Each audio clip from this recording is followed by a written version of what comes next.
ونصلي على رسوله الكريم أما بعد فأعوذ بالله من الشيطان الرجيم بسم الله الرحمن الرحيم ليس عليك هداهم ولكن الله يهدي من يشاء وما تنفقوا من خير فلأنفسكم وما تنفقون إلا ابتغاء وجه الله وما تنفقوا من خير يوفى إليكم وأنتم لا تظلمون للفقراء الذين أحصروا في سبيل الله لا يستطيعون ضربا في الأرض يحسبهم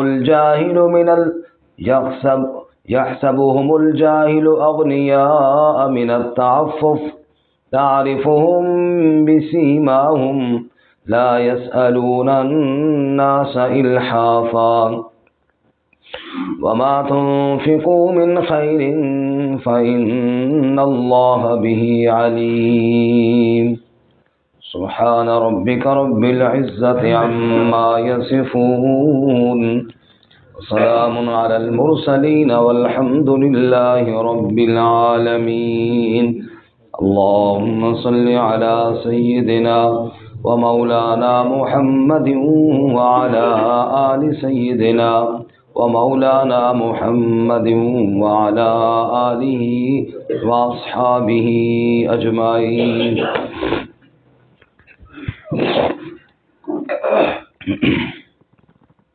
معزز سامعین، اللہ کی راہ میں مال خرچ کرنے کی ترغیب گزشتہ آیات میں ہم نے پڑھی۔ اللہ تعالیٰ نے فضیلت بیان فرمائی اور ریاکاری سے منع کیا، اور ارشاد فرمایا کہ صدقہ دینے کے بعد احسان نہ جتلاؤ، صدقہ دینے کے بعد جس کو دیا اس کو اذیت نہ پہنچاؤ، گھٹیا مال اللہ کے راستے میں نہ دو، اور شیطان کی باتوں میں مت آؤ۔ باقی ظاہری صدقہ اگر دو تو ٹھیک ہے، لیکن خفیہ صدقہ دو، زیادہ بہتر خفیہ صدقہ ہے، تاکہ ریا کا شبہ بھی نہ رہے۔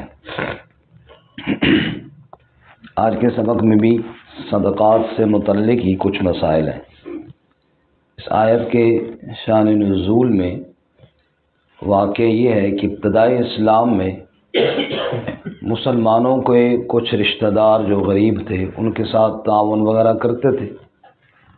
پھر مسلمانوں نے کہا کہ ہم ایسا کرتے ہیں کہ ان کو جو تعاون کرتے ہیں دیتے ہیں وہ آئندہ نہیں دیتے، اور ہم ان سے کہیں گے بھائی تم اسلام قبول کرو تب دیں گے، چلو اس بہانے یہ مسلمان ہو جائیں گے۔ تو اللہ تعالیٰ نے فرمایا کہ نہیں، کسی کو مجبور کر کے اسلام کی طرف لانا اس کا آپ کو ذمہ دار نہیں قرار دیے گا۔ آپ کی ذمہ دعوت ہے اسلام کی، وہ دے۔ باقی اگر کوئی نادار ہے، مجبور ہے آپ کے رشتہ داروں میں، چاہے کافر ہی ہے، آپ اس کے ساتھ جیسے تعاون کر رہے تھے کرے، اور اس کو اس شرط پہ مجبور کرنا کہ اسلام لائے گا تو ہم تعاون کریں گے، یہ بات درست نہیں ہے۔ معلوم ہوا کہ دعوت اور تبلیغ کے کام میں کوئی ایسی شرط لگانا جو اسلام میں نہ ہو، اگرچہ بظاہر اس میں بڑا فائدہ نظر آ رہا ہو، اپنی طرف سے کسی کو لگانے کی اجازت ہے۔ اسلام کی تبلیغ یا اسلام کی دعوت بھی اسی طرز پر ہوگی جو رسول اللہ صلی اللہ علیہ وسلم سے ثابت ہے، کیونکہ ہم کسی بھی کام کے اس طرح ذمہ دار ہیں جس طرح اللہ اور اس کے رسول صلی اللہ علیہ وسلم نے ہمیں بتایا ہے۔ مثال کے طور پہ ابھی اذان ہے، یہ نماز کے لیے ایک دعوت ہے۔ اب اذان ہو گئی، لوگ مسجد میں نہیں پہنچے، ایک بندہ مشورہ کر رہا ہے چلو جی آئندہ 2 دفعہ دے دیا کرے نا، تاکہ دوبارہ پھر، تو یہ درست نہیں ہے۔ بھائی جو شریعت نے ہمیں کہا ہے ہم اسی کے مکلف ہیں، اپنے طور پر دوبارہ کوئی نیا طریقہ ایجاد کرنے کی ہمیں اجازت نہیں ہے۔ تو ارشاد فرمایا لیس علیک ہداہم، نہیں لازم آپ پر ان کی ہدایت، آپ کی ذمہ داری یہ نہیں ہے کہ آپ نے سب کو ہدایت پر لے کر آنا ہی آنا، یہ آپ کی ذمہ داری نہیں ہے۔ لیس علیک ہداہم، نہیں ہے آپ پر ان کی ہدایت، ولکن اللہ یہدی من یشاء، اور لیکن اللہ تعالی ہدایت دیتا ہے جس کو چاہتا ہے۔ 20ویں پارے میں فرمایا انک لا تہدی من احببت، بے شک آپ ہدایت نہیں دے سکتے جسے آپ محبوب رکھتے ہوں، ولکن اللہ یہدی من یشاء، اور لیکن اللہ جس کو چاہتا ہے ہدایت اسے ہی ملے گی۔ اس لیے آپ کی ذمہ دعوت دینا ہے، ہدایت دینا آپ کی ذمہ نہیں، ہدایت کس کے اختیار میں ہے؟ بس تم صدقات اللہ کی رضا کے لیے دو۔ وما تنفقوا من خیر، اور تم جو بھی خرچ کرو گے کوئی مال، فلانفسکم، بس وہ تمہارے اپنے ہی نفسوں کے لیے، اپنے فائدے کے لیے خرچ کرو گے۔ وما تنفقون الا ابتغاء وجہ اللہ، اور تم خرچ نہیں کرتے مگر صرف اللہ کی رضا کے لیے، یعنی باقی کسی اور مقصد کے لیے خرچ نہ کرو، خرچ کرو تو کس کے لیے؟ اللہ کی رضا کے لیے، خالص اخلاص کو مد نظر رکھو، اللہ کی رضا کو سامنے رکھو۔ وما تنفقوا من خیر، اور جو بھی تم کوئی بھی مال خرچ کرو گے، یوفی الیکم، تو پورا بدلہ دیا جائے گا تمہاری جانب، وانتم لا تظلمون، اور تم ظلم نہ کیے جاؤ گے، اجر میں کمی نہ کیے جاؤ گے، پورا پورا اجر تمہیں اللہ عطا فرمائے گا۔ تو ایک مسئلہ یہ اس آیت میں ثابت ہو گیا کہ صدقات اللہ کی رضا کے لیے دینے ہیں، اور دنیا کا مقصد رکھنا تو دور کی بات ہے، شرعی مقصد بھی نہیں رکھنا، سمجھ آئی؟ اس لیے ہم صدقہ دے رہے ہیں، جو مجبور ہو کے اسلام کی طرف آئے گا، یا فرمایا نہیں یہ والا نہیں، اللہ کی رضا کے لیے تم صدقات دو، اور باقی ہدایت اللہ کی ذمہ ہے۔ دوسری بات بھی، صدقات دینے کس کو ہے؟ فرمایا پہلا حق ان لوگوں کا ہے جو اللہ کے راستے میں ہے، اللہ کے راستے میں باقی کام کاج چھوڑ کر لگے ہوئے ہیں اللہ کے دین کے لیے، پہلا حق ان کا، چاہے وہ جہاد میں لگے ہیں باقی کام چھوڑ کر، چاہے تبلیغ میں لگے ہیں، چاہے تدریس میں لگے ہیں، بہرحال جو دنیا کے باقی کاموں کو چھوڑ کر صرف اللہ کے دین کی بقا اور سربلندی کے لیے لگے ہوئی ہیں، پہلا حق ان کا ہے، ان کو دیا کرو۔ فرمایا للفقراء الذین احصروا فی سبیل اللہ، ان فقیروں کے لیے جو روکے گئے ہیں اللہ کے راستے میں، لا یستطیعون ضربا فی الارض، نہیں استطاعت رکھتے زمین میں چلنے کی۔ کیا مطلب؟ اللہ کے راستے میں رکے ہیں، بس اللہ کے دین کے لیے لگے ہیں، اور دنیا کے اندر چل پھر کر کاروبار وغیرہ یہ کام وہ نہیں کرتے، بس صرف لگے ہیں۔ جیسے کہ ہمارے طلباء جو صبح و شام قرآن مجید پڑھنے میں لگے ہیں اور کوئی کام نہیں کرتے، کیوں؟ یہ جو حفظ قرآن کا معاملہ ہے، اس میں اور دوسرا کوئی کام ہو ہی نہیں سکتا، اگر کوئی دوسرا کام ہو تو پھر حفظ ہو ہی نہیں سکتا، پھر قرآن مجید یاد ہی نہیں ہو سکتا۔ یہ صرف اپنا فائدہ نہیں کر رہے، بلکہ یہ اگلے آنے والی نسلوں تک قرآن مجید کو پہنچانے کا ایک ذریعہ بن رہے ہیں۔ یہ آج قرآن مجید یاد رکھیں گے تب اگلی نسلوں تک قرآن مجید جائے گا نا۔ تو فرمایا ایسے لوگوں کے ساتھ تم تعاون کرو، ایسے لوگوں کی خدمت کرو۔ کرتے ہیں ماشاءاللہ آپ سارے حضرات، ماشاءاللہ۔ دیکھیے ہمارے اس مسجد میں بھی الحمدللہ صبح ابھی فجر سے لے کر 11 بجے تک مسلسل قرآن کی آواز آ رہی ہے۔ یہ پورے محلے کے لیے اللہ کی رحمت ہے یا نہیں ہے؟ تو کبھی یہ بھی صرف سوچیں، صرف اس لیے نہیں کہ آج جناب ہمارا کوئی بیمار ہو گیا ہے، چلو جی دعا کروائیں گے تو پھر ان کو دیں گے، آج ہمارا کوئی مر گیا ہے پھر جناب دعا کروانی ہے تو پھر ان کو دیں گے، نہیں، صرف اس لیے بھی کبھی دے کہ یار یہ اللہ کا قرآن پڑھ رہے ہیں اور آگے قرآن مقدس کی تبلیغ ہوگی، قرآن آگے دنیا میں پھیلے گا، صرف اللہ کے قرآن کی محبت سے آپ ایک دن ان کو کھانا کھلائیں، ایک دن ان کو ناشتہ کرائیں، ایک دن ان کی خدمت کریں، اس پر اللہ تعالیٰ آپ سے راضی ہوگا۔ ہم تو پھر وہ جو کل ہم نے سبق پڑھا تھا نظر والا، شرطیں لگاتے ہیں کہ ہمارا کوئی مریض ہو سی تو پھر دے سا، کوئی مرسی تو پھر دے سا۔ ہمارے ایک بزرگ ہیں، نام نہیں دیتا ہوں، میں ان سے مذاق میں کہتا ہوں کہ تو آپ کے سارے رشتہ دار فوت ہو گئے، آپ کا ارادہ نہیں ہے؟ وہ مجھے کہتے ہیں جب میں فوت ہو جاؤں گا تو آپ کو کیا ملے گا؟ میں نے کہا مجھے چاولوں کی پلیٹ ملے گی، زندگی میں تو آپ نے دینی کوئی نہیں ہے، اب ہم نے یہی امید رکھی کہ آپ مریں گے تبھی ہم ملیں گے۔ تو آپ لوگوں نے بھی یہ نیت کی ہوئی ہے کہ کوئی مرے گا تبھی جناب صدقات دینے ہیں۔ تو ماشاءاللہ قرآن پڑھنے والے ہر وقت یہی دیکھتے رہتے کوئی مرا ہے کہ نہیں مرا ہے ان کا، سمجھ آئیے؟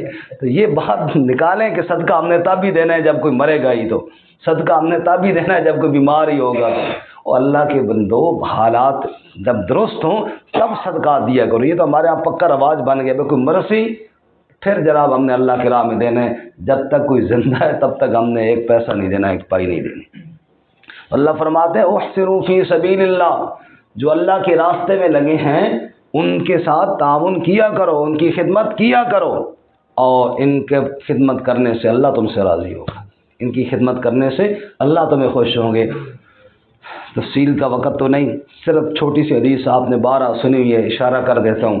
ابو ہریرہ رضی اللہ تعالیٰ عنہ رسول اللہ صلی اللہ علیہ وسلم کے مدرسے کے طالب علم تھے، فقیر طالب علم تھے ابو ہریرہ رضی اللہ تعالیٰ عنہ۔ آج حدیث کی کوئی کتاب اٹھاؤ تمہیں ابو ہریرہ کی روایت ضرور ملے گی اس میں۔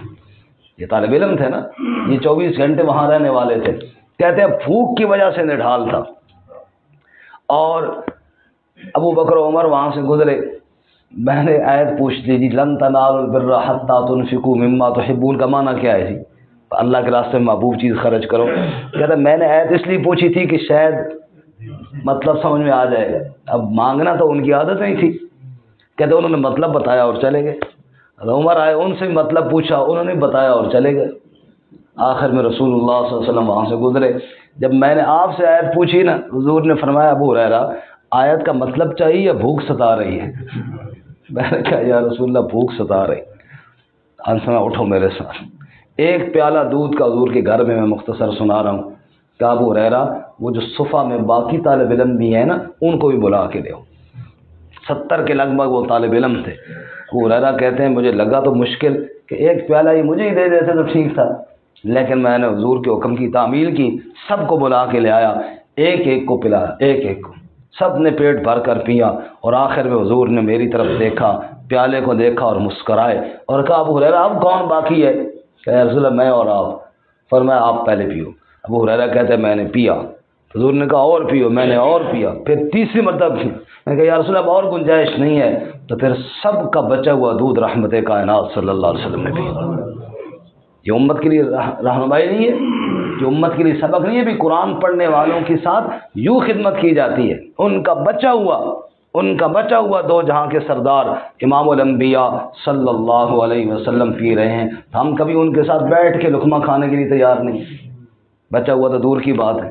تو اللہ کے نبی صلی اللہ علیہ وسلم کی یہ سیرت ہے، اس طرف بھی کبھی دھیان کیجیے۔ بہرحال فرمایا للفقراء الذین، ان فقراء کے لیے احسروا فی سبیل اللہ جو روکے گئے ہیں اللہ کے راستے میں، لا یستطیعون ضربا فی الارض، طاقت نہیں رکھتے زمین میں چلنے پھرنے کی یعنی کاروبار کی، یحسبهم الجاہل اغنیاء من التعفف، جاہل لوگ انہیں مالدار سمجھتے ہیں، بڑا پیسہ جی مولویوں کو۔ ایک بندے نے مجھے کہا جی مجھے 1,00,000 روپے ادھارا دی، میں نے کہا یار میرے پاس ہوتے تو میں بالکل تابع دار، میرے پاس تو 1,00,000 روپے کوئی نہیں ہے کہ آپ کو دوں۔ اور نہیں جی نہیں تو تو بڑے لوگ دے دینا۔ میں کہا یار تو بھی میرا مقتدی ہے، 10-15 سالوں میں آپ نے مجھے کتنے دیے ہیں؟ کہتا ہے بس وہ میرا تو، میں کہا باقی حال بھی نہیں آ رہی ہے، صرف نظر آپ کو سیکھ آتا ہے بہت پیسہ ہے۔ یحسبهم الجاہل اغنیاء، لوگ سمجھتے ہیں بڑے مالدار ہیں۔ اچھا یہ لوگ کیوں سمجھتے ہیں بڑے مالدار ہیں؟ اللہ کہتا ہے من التعفف، بے سوالی سے، وہ بھیک شیک نہیں مانگتے۔ ہر بندے کو کہے یار میرے حالات خراب ہے مجھے، نہ بھیک نہیں مانگتے، لوگ سمجھتے ہیں ان کے پاس بڑا پیسہ ہے، وہ فاقہ برداشت کر لیتے ہیں، بھوک برداشت کر لیتے ہیں، اپنی ذات کے لیے کبھی بھیک نہیں مانگتے۔ یہ ان کی صفت ہے جس کی وجہ سے لوگ انہیں مالدار سمجھتے ہیں۔ من التعفف، ہم چھوٹے چھوٹے تھے تو ایک بابا جی آئے، انہوں نے ہمیں یہ لطیفہ سنایا۔ ان نے کہا کیا پڑھ رہے ہو جی؟ سبق پڑھ رہے ہیں جی، ترجمہ یاد۔ ہاں پتر یہ صحیح یاد کرنا، ورنہ مولوی بن جاسو تو معنی کوئی نہ سی تو لوگ معنی پوچھیں گے، پھر آپ اپنی طرف سے ماریں گے۔ پھر انہوں نے ایک مثال دی، کہنے لگا ایک مولوی صاحب امام تھے تو ان سے یہ پوچھا معنی من التعفف، اس وقت یہ بتیاں لالٹین اور دیوے یہ ہوتے تھے، میں اس من التعفف کا کیا معنی ہے؟ تو ان کو معنی تو آتا کوئی نہیں، کہتا یہ بتی بجھانے واسطے من التعفف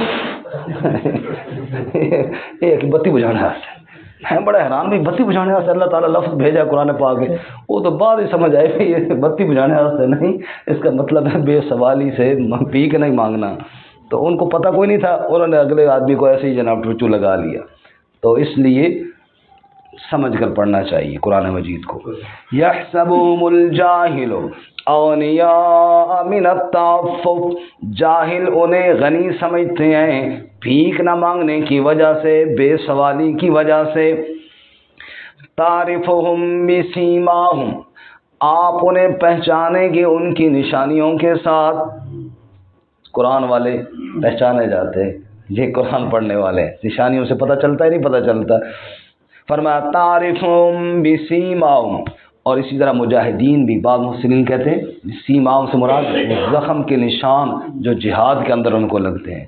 تعرفهم بسیماہم، آپ ان کو پہچان لیں گے ان کی نشانیوں کے ساتھ۔ لا يسألون الناس الحافا، نہیں مانگتے لوگوں سے چمٹ چمٹ کر، لحافہ لپٹ کر، چمٹ کر، جیسا لحاف نہیں لپٹ جاتا، سردیوں کا موسم آ رہا ہے نا، لحاف جناب اوپر لپیٹ لیا، ایسے الحافہ چمٹ کر نہیں مانگتے، بس جو اللہ نے دیا ہے اس پر قناعت کرتے ہیں۔ قناعت سب سے بڑی دولت ہے، اللہ میں نصیب فرمائے۔ وما تنفقوا من خیر، اور جو بھی تم خرچ کرو کوئی بھی مال، فإن اللہ بہ علیم، بس بے شک اللہ اس کے ساتھ علم رکھنے والا ہے۔ اس لیے فرمایا ایسے حقداروں کو دیجئے، اور جو بھی دو گے اللہ علم رکھنے والا ہے، اللہ پورا اجر عطا فرمائے گا۔ اللہ تعالیٰ عمل کی توفیق عطا فرمائے۔ ترجمہ دوبارہ سنیں۔ لیس علیک ہداہم، نہیں لازم آپ پر ان کی ہدایت، ولکن اللہ یہدی من یشاء، اور لیکن اللہ تعالی ہدایت دیتا ہے جس کو چاہتا ہے۔